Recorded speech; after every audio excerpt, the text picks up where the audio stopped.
Welcome back, guys. Today we're going to be making some fettuccine alfredo. The first step is to grab 400 grams of white flour and 4 eggs and combine them in a well like this.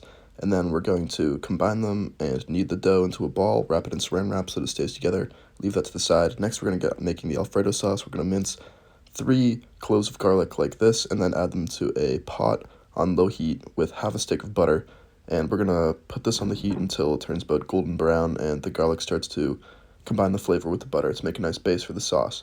Next up, we're going to shred a large amount of Parmesan cheese. I used a automatic blender, so I didn't have to cut it by hand. Next, we're going to wait until the butter starts to brown here and starts to extract the flavor.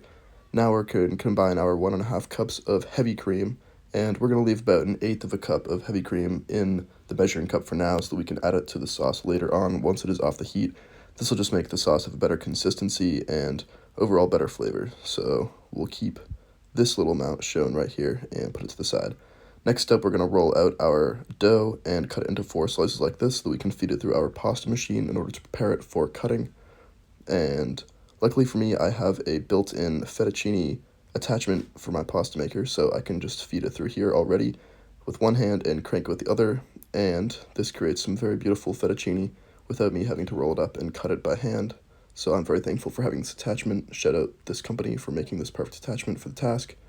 Here we have some fettuccine. It is a little long, but it looks pretty good, so we'll do this to all of our portions. And now we have a large amount of fettuccine, and we can add this to our pot of boiling salted water for about 3 to 4 minutes until it is al dente. And here it is. It looks quite good. Very, very good. It's in the colander, in the sink, getting the water out. Now the next step is to finish off the Alfredo sauce. We're going to add 1.5 cups of that Parmesan cheese that we had already shredded into the sauce that we have so far and continue to cook this on low heat. And you can add more cheese if you'd like, but this should be a good amount, and you'll see, depending on your grate, it'll take a while to melt down. Now we can add that sauce to our fettuccine noodles, and look at that pour, very nice. We can see that some of the cheese is still melting, but I personally like that on my fettuccine, so nothing wrong with that at all.